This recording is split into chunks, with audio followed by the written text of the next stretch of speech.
Hello everybody and welcome to the barbecue shop here at Hayes Garden World. As always, we're joined by top barbecue chef Mr. Richard Holden. Hi folks. And in this video we're going to be making a smoked bacon and mushroom risotto using the Dutch oven on the Weber Spirit 2 E310. So Richard, talk us through what we need to do for this dish. Really classic risotto. We're going to start off with some smoked bacon lardons, which we're going to cook down. Then we're going to add in our mixed wild mushrooms. We've got some oyster mushrooms in there and some wild mushrooms. Then we're going to add in our little bit of sweet white onion, some cloves of smoked garlic. So you can buy this already smoked. Just take 3 of the cloves out, put that through a microplane or through a garlic crush. Then we've got some fresh thyme, which we're going to add in. Add the thyme in at the beginning because it will just impart the flavour. You'll cook the herbs out and it will impart the flavour all the way through the risotto right to the very end. We've got 300 grams of arborio risotto rice. Chicken stock. If you're making this vegetarian, obviously leave out the bacon, first of all. And second of all, use some mushroom stock. Now, if you don't have mushroom stock, if you buy those dried wild mushrooms and rehydrate those with boiling water, that's your mushroom stock, okay?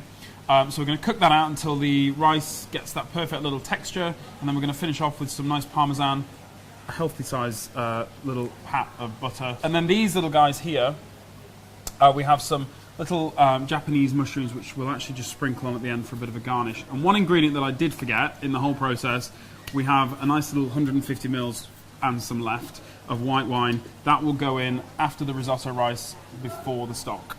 Okay, it's important to get the wine is the first liquid that goes into the dish. Okay, so with that said, are we ready to go to the barbecue?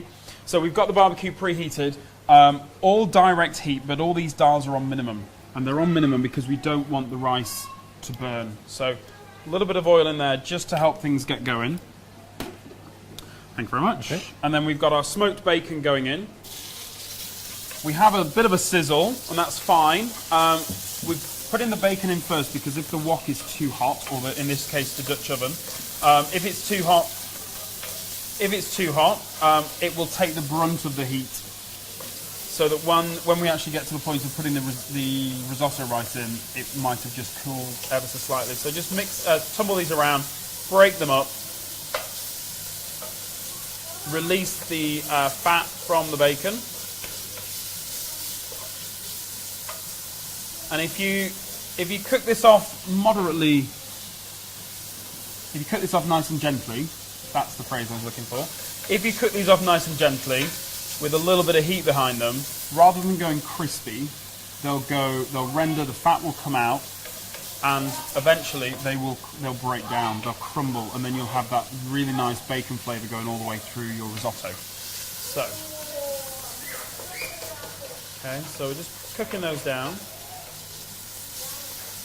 Now that I can see what's going on in here a little bit, what we're going to do is we're just going to pop the lid down on these and just let them carry on cooking for another minute or so. I just want to let them render down a little bit more before I put the mushrooms in. If I was to carry on cooking with the bacon at this stage, that would pretty much stay rubbery, and we don't want that to happen. We want this to break down. So just spread those out on the bottom of the dish and pop the lid down. Okay. So time for the mushrooms to go in. For this one, we do need a little bit more heat, so I'm just going to turn the barbecue from minimum to half. It looks like a lot of mushrooms. They are going to cook down. Get those all in there. Okay. Thank you very much. The cast iron does have a little bit of a lag on the response time of extra heat from underneath, so just turn that dial up. It may not start to increase the sound of the sizzle straight away, but just have a little bit of faith and it will do what it needs to do. But what we're going to do, and mushrooms can take a lot of heat as well, so don't worry about it kind of getting a little bit too far. Don't go too far from it, but we are going to leave the lid down for a few minutes and just let those start to cook down. So the mushrooms have reduced down quite significantly. They'll release quite a bit of moisture. Just keep cooking them through. They will soften down and mix with all that goodness, all the really nice fats that have come out of the bacon, all that smoky flavour. Then what we're going to do is we're going to make a little bit of a well in the centre of the pan, just to pop in that smoked garlic and the sweet diced onion and the fresh thyme. Mix that around on the base of the pan, thank you. Okay. Mix that around on the base of the pan, just start to cook that out a little bit. Mix that all back through the mushrooms and the bacon, just to fully incorporate all those flavours together. And then we'll take the risotto rice. So 300 grams of arborio rice, that goes in. I'm going to leave that for 2 seconds. I know you're eager to get into that. It's not even lunchtime opening it up yet. ready for you. Okay. But just mix that through the mushrooms, through the bacon, and then we're just going to turn this down a little bit, just because we need to start coming back under control a little bit. The mushrooms can really take that heat, as I mentioned before. Just need to. We don't want to brown. We don't want to toast the rice. But what we do want to do before we start adding any liquid is we want to do the cracking process. So you need to crack the grains of rice, and to do that, you just spread that out on the bottom of the wok, on the bottom of the Dutch oven, and just allow that to cook. And it's just a little bit of heat will crack that outside shell of the rice grains. You stir it again, just give it a few stirs, a little bit of time in between, 20-30 seconds in between, and we just let those crack, because it's the cracking that will allow the liquids to fully absorb into there. If we started going in straight away with our liquids, they wouldn't be able to get into the rice grains, so you'd end up with kind of a soupy risotto. So just keep moving that around. Make sure that the bottom of the Dutch oven is nice and clean. A clean Dutch oven is a happy Dutch oven. And if you are concerned that they are going to catch, then any of that excess moisture, any of that excess fat from the bacon will just get absorbed into the rice grains before we put the wine in, so they'll have a little bit of a buffer in the pan as well. But we'll just leave that for another 30 seconds, then we'll come back and give it another stir. Okay, so we've got our, just keep this moving around. You know when the rice has started to absorb some of that moisture and cracked, because it will start to dry the bottom of the pan out. So just give that another little stir and really start to smell the thyme and the onions just sweetening up, just give it a nice little bit of caramelization. Obviously the bacon's still coming through quite nicely, and that really nice savoury mushroom aroma. Now it's the time you were trying to get to ahead before. The lid for you. So we're going to carefully measure about 150, maybe a little bit more like 175, but we'll just get that in there. Now we can start to turn the heat back up a little bit, because we've got the moisture to take the buffer, to just take a little bit of the heat. If it starts to look like it's simmering a little bit too quickly, just turn the heat down. You're in control on this one. If you're on a charcoal barbecue and you're doing this, you can move the baskets just out a little bit if you need to do. But just make sure that those rice grains are nicely, just make sure that you don't have any up the side of the wok. Or why do I keep saying wok? I don't know, it's a Dutch oven. So just spread that out, make sure that they're nicely buried in the liquor, and then just pop the lid down. We'll give that about 30-45 seconds. Just check the liquid. You don't want it to ever run dry. Then once we get the wine pretty much reduced and absorbed, then we'll start going in with our stock.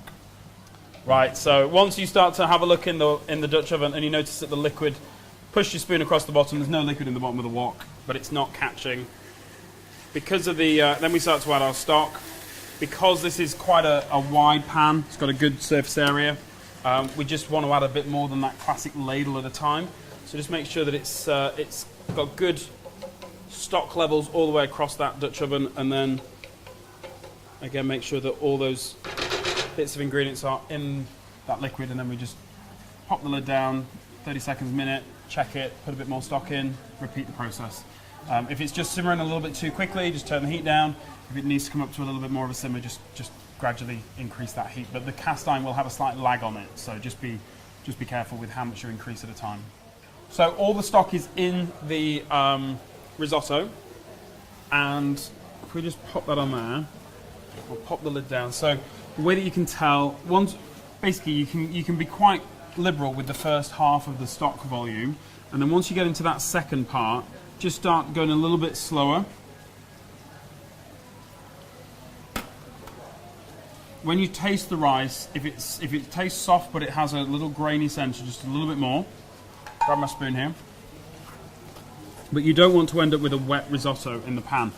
So if we put the spoon through the bottom, draw it through the bottom of the pan, it's nice and dry. A little bit of moisture, but it's well, it's not. Yeah, a little bit of moisture, but it's not running back into itself. So take it off at that point. The grains are nice and soft.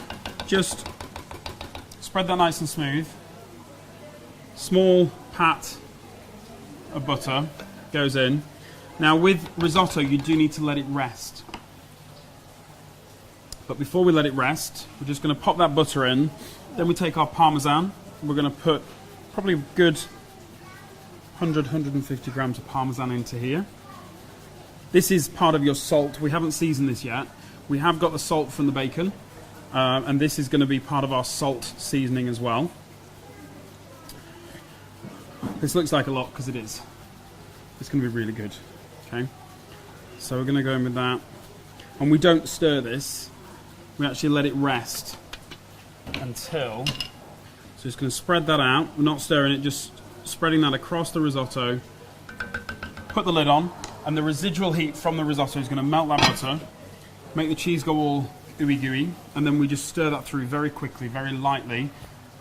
Don't overwork it because it'll go thick and stodgy. And then that's our risotto cooked, and then we'll just season, taste and season. Right. When you look in and the butter has melted, you know that the risotto has rested long enough. So I'm just going to pop that down there. If you could smell this when we took the lid off, the smell of the Parmesan is pretty phenomenal. So just mix that round. Then you need to taste.